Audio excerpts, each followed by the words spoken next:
اسمي أمير، عمري 20 عاماً. ذات مرة كان لدي وظيفة وحياة جيدة، كان عندي مستقبل. لكن ذات يوم تغير كل شيء.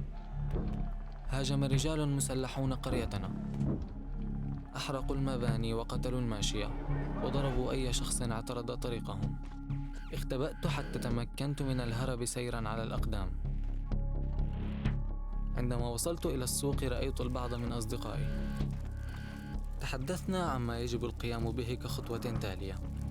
كانت القرية في حالة من الفوضى ولم يكن هنالك شيء يدفعنا على البقاء، لذلك غادرنا.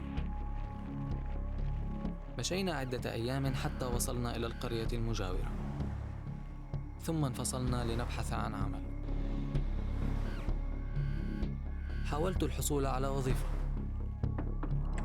كان هنالك القليل من العمل والحياة كانت صعبة.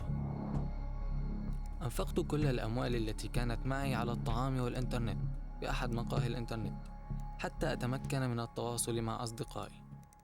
بعضهم كان قد تمكن من مغادرة البلاد بالفعل وبدأ حياة جديدة بالخارج. بدأوا سعداء ومتحمسين.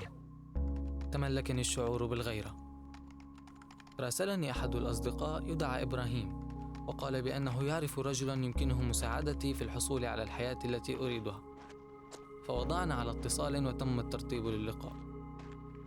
في المقهى أوضح الرجل أنه يمكنه أن يضعني على قارب يأخذني إلى ليبيا ومن ثم يوصلني إلى أوروبا. سألته عن المال فقال يمكنني الدفع في نهاية الأمر. بدأ كل شيء بسيطاً وبالطبع وافقت وأردت الذهاب. عند نقطة الالتقاء كان هنالك الكثير من الأشخاص. وصلت الحافلات، دفعونا إلى الداخل. لم يكن هنالك مكان للحركة وكان من الصعب التنفس. ثم أخذونا إلى منزل مهجور، أجبرونا على الخروج تحت تهديد السلاح وسط بكاء النساء والأطفال، وقاموا بضرب أي شخص تسبب في حدوث ضوضاء. ألقونا على الأرض كالقمامة. تمت معاملتنا كالحيوانات. تنقلنا من منزل لآخر، وفي كل مرة نقلونا فيها كانت المعاملة تسوء. تعرضنا للركل والضرب والتضور جوعا. لم تكن هذه الرحلة سهلة على الإطلاق، كانت خطيرة جدا.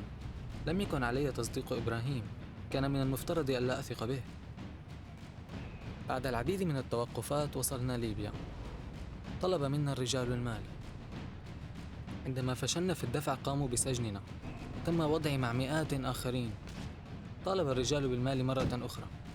لم يكن معي شيئا فقاموا بتعذيبي. سمحوا لي بالاتصال بالمنزل. توسلت إلى أهلي لتأمين المال، فلقد ظننت بأنهم سيقتلونني. سمعت أمي تبكي عبر الهاتف، وقال أبي سأحاول تلبية مطالبهم.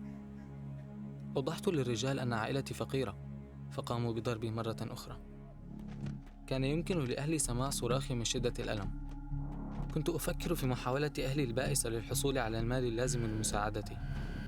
تملكني شعور بالذنب، لكني كنت خائفا على حياتي. مر الوقت، وذات يوم فتح الباب. تم نقلي للخارج. قيل لي أن أهلي قد دفعوا المال وسوف يتم أخذي إلى طرابلس. توقفت الشاحنة عند البحر. كان هنالك قارب مطاطي صغير متجه إلى إيطاليا. صعدنا على ظهر القارب ونظرت إلى عدد الناس من حولي. كان القارب ممتلئا عن آخره، وبدأ الخوف من انقلاب القارب يمر في ذهني. كان البحر هائجا، ثم توقف المحرك. تم جرفنا طوال الليل. بعدها تم رصدنا عن طريق كشاف قارب إحدى الدوريات. ظننا أنهم سينقذوننا، لكن القارب ذهب بعيدا. بعد ساعات وصل خفر السواحل الليبي الذين أعادونا بدورهم إلى اليابسة لأحد مراكز الاعتقال. كانت الظروف سيئة. كان المكان قذرا، فلم يكن هنالك سوى مرحاض واحد يستخدمه الكثير من الناس، ولم يكن هنالك أي طعام. لا زلت بلا مأوى، عاطلا بدون عمل، وبلا أي مكان أذهب إليه. أفكر في عائلتي وفي التضحيات التي قدموها. أأمل أن أقوم بسداد ديني لهم وأن أجعلهم فخورين بي، ولكن ليس لدي أي فكرة عن موعد هذا اليوم.